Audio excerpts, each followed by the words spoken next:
Hi, how you doing?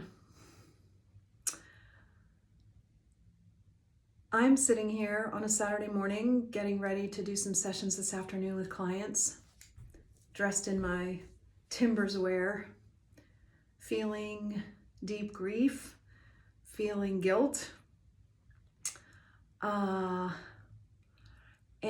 looking at the news. And I don't know, maybe it's an hour ago now, saw a photo on a New York Times update of women in the Ukraine sitting with guns. And one of the women is visibly crying. And the New York Times calls her out and points her out and says that this is Julia. I don't know how to say it in Ukraine. And she's a teacher. And she's crying because she's about to go out and fight for her country and fight for her sovereignty, fight for her survival. And that's what the world has come to. This is what's happening right now. And I am struggling, and I also get to do my own work. And I wanted to share with you today what bringing your love to life means to me. And I've never done that. I do it in posts, in written form, in graphics, but I haven't really had the courage to get here on video and speak up. And a lot of that has to do with the fear that you're not going to want to hear what I have to say. And that's okay. You might not, but I'm ready. And so here I go.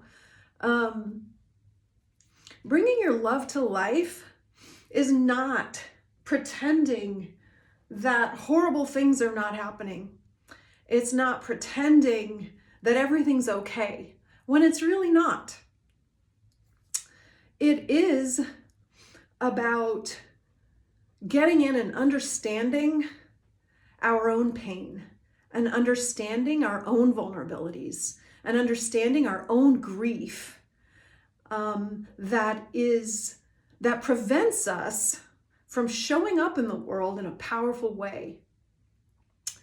And I've spent a lifetime, it turns out, trying to understand why we do what we do. Why do we fight? Why do we treat each other poorly? Why do we feel so disempowered? Why do we have to put up boundaries and walls? Why do we have to fight so that there's a winner and a loser? And I have literally spent a lifetime trying to understand this. And over the last 10 years, been really dedicated through my own comeback of having lost everything in my life so that I could get to the point to understand how I was doing that to myself. And that's the piece in this that people don't want to hear, right? So what's happening in the Ukraine right now, they're not doing that to themselves. I'm not saying that. They're not doing that to themselves. Someone who needs to overpower other people in order to feel powerful himself is abusing humanity. That's not what I'm talking about right now. That's not okay. But what I am talking about is the source of why he's doing that. And you know what? I can simplify it. And it may sound arrogant, and I'm okay with that right now because I don't pretend to know everything. But here's what I do know. What's underneath that is something as simple as this. That man, who is the president of Russia, has a vulnerability that says he is not relevant. The world externally is not making him relevant, is not making him important enough. His ego is not being fulfilled by the world outside. So what he needs to do to survive is to prove that he is not relevant, that he is not important by proving that others are, by proving that the rest of the world is unimportant, that we're irrelevant, that there's nothing we can do, and by proving that the Ukrainian people and their dignity and their sovereignty is irrelevant so that he can be relevant. Pretty simple, right? Now, there's nothing I can do right now, except maybe this, to prevent the atrocities that he is bringing on the Ukrainian people right now in a way that is wrong. There's nothing that I can do about that. But what can I do, right? Because why is that happening? Why is that happening? Why is that allowed in the world? How did we get here? And what I see is that we're all like that in our own much smaller ways in our own lives. All of us, myself included. And my work is about understanding how each of us feels like the world is making us not. And so we have to survive, go out to prove to the world that we are not. The world is making me not relevant. The world is making me not important. The world is making me not successful. The world is making me not acceptable. The world is making me, here's mine, not good.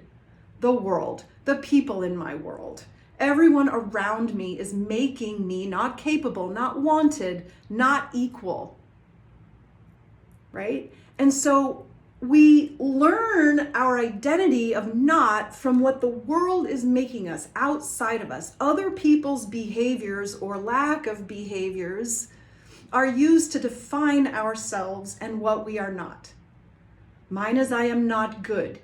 And if I am not good, then the way to survive is that I have to go out and prove that I'm not good. And you know how that comes across? It comes across as needing to prove that you're not good to prove that I'm not good, right? Just like you're not relevant, Ukraine, to prove how relevant the Russian president is in the world, right? And that only ends in a winner and a loser. It only ends in division. It only ends in separation. That's how it ends.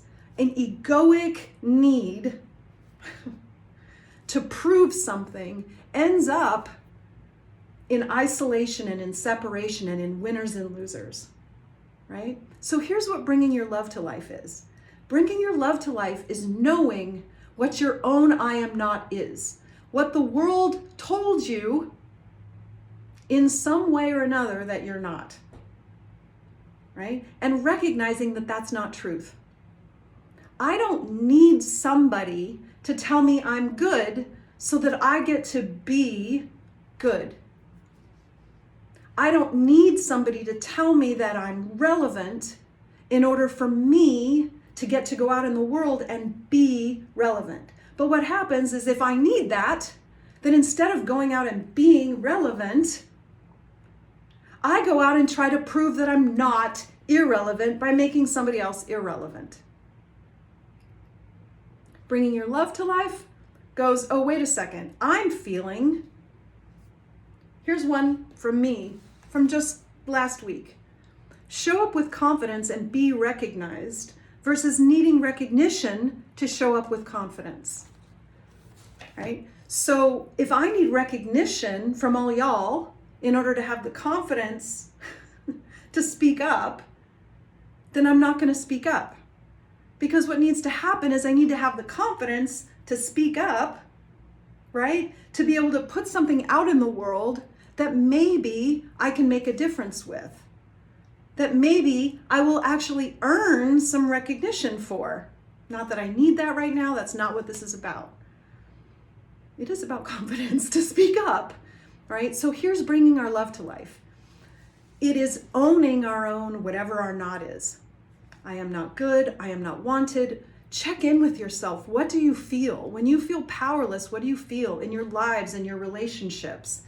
With the people that you love, but you end up in these horrible arguments over stupid things with, right? The underlying source of that is your own I am not, whatever that is. I am not wanted. I am not capable. You are not making me feel. Therefore, I am not. And shifting attitude. And instead of needing somebody to make you that, owning your own power with that. I am. I am relevant. Therefore, I will be relevant, right? And by being relevant, I will make you relevant too. I don't need to make you irrelevant to be relevant because that never works. Because then you just want me to disappear, right? That doesn't work. People resist you. People don't want, that's not the way to get there. The way for us to get to unity is to own our own power first. Attitude shift. I am. Create an energy shift, right? That I am creates an energy shift that says, okay, instead of I am not, and I need to prove I'm not, I am, and therefore energy I be. And I be relevant. I be capable. I be good, right? And you get to be good too. We all can be good. We all can be relevant. We all can be this together, right? Recognizing that we're all in pain. We're all hurting. We're all trying to prove we're not, right? If we understand that, then we don't need to take it personally. We can get into our own power. We can recognize when somebody else is needing to prove they're not, and not make it about us. We can get over ourselves, is what I call that, right? Stop needing to make somebody else's not about us. And when we understand our own not, we can do that, right? We can go, oh, wait, I don't need to turn that into me, right? I know I'm good. I can actually listen to you. I can actually listen to understand what's going on with you, right? How can I be compassionate with that? What do you need, right? That you're expecting me to give to you that really I can't, but you can give it to yourself, right? We can show up with compassion. We can show up with grace, right? And then we show up with grace. You know what happens? We connect. We connect in a win-win. That's what I call love. That's what I call bringing our love to life. It starts with us internally. Bring your love to your life. Bring your love to life to yourself first, right? I am. I am not a bad person. I'm a good person. I don't need to prove that I'm not a bad person, right? By trying to make you a bad person, which is never what I intended to do. But unknowingly, that's what we do. Right? And if I'm a good person, I can see that you're a good person too, and you're hurting. And instead of taking it all personally and making it all about me, right? I can actually show up and be a good person. Good person, bad person, but be kind, be conscientious, be compassionate, be in gratitude, right? And listen.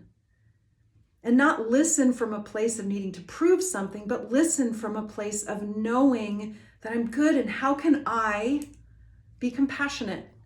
How can I listen to what really is going on underneath there? Right? And how can we come together to create a win-win? Right?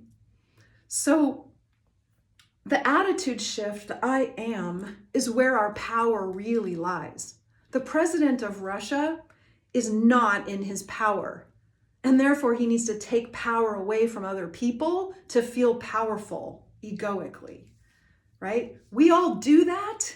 The sad thing is that we look at that and we go, oh, that's horrible, right? But the thing is that we're all doing that in our own lives. And that's why we're dividing more and more and more and more, divided and divided and divided, and walls and separation and all of that. We don't see the connectedness of our humanity. We're completely missing it.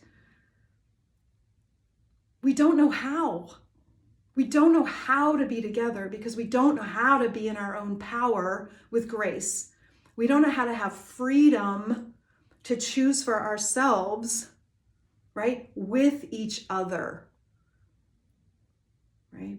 That's what my work is about. That's what bringing your love to life is about, is about recognizing that we don't all have to be exactly the same or need exactly the same thing. We don't need other people to make us feel worthy, right? We don't need other people that we need to make feel worthy so that maybe we'll deserve to feel worthy. All the codependent stuff, it's dividing us. It's tearing us apart. And it's leading to things that are happening in the Ukraine. It's happening on the largest scale there. But that's happening every day in our own lives with the people we love, right? That's where it starts. So if we want to make a difference in the world right now, right? Can't grab a gun and go stand with those women, right? Can't do that. Right? And in fact, our country can't even go over and help because we're so codependent politically that we can't show up and take a stand with those men and women who are on the streets fighting for themselves. That's horrifying to me. I see, here's what we can do. We can do our own work. I call it our life work. We can understand what are the ways that we limit ourselves with I am not. I need to prove I'm not. And get over ourselves. Get over needing other people to make us something. Get over defining ourselves by other people's behavior. Own who we are. Go out in the world and be it. And bring that love into the world with compassion. Now, this is simple. It's super, super simple. I have all the models. You can go look at them. It's super simple. It's not easy. And the reason it's not easy is that the way we've learned to survive is by proving ourselves. These are our survival instincts. So when we go, oh, and just own it. I am good. Right? Whoa. I don't know how to survive being good. I never learned how to do that.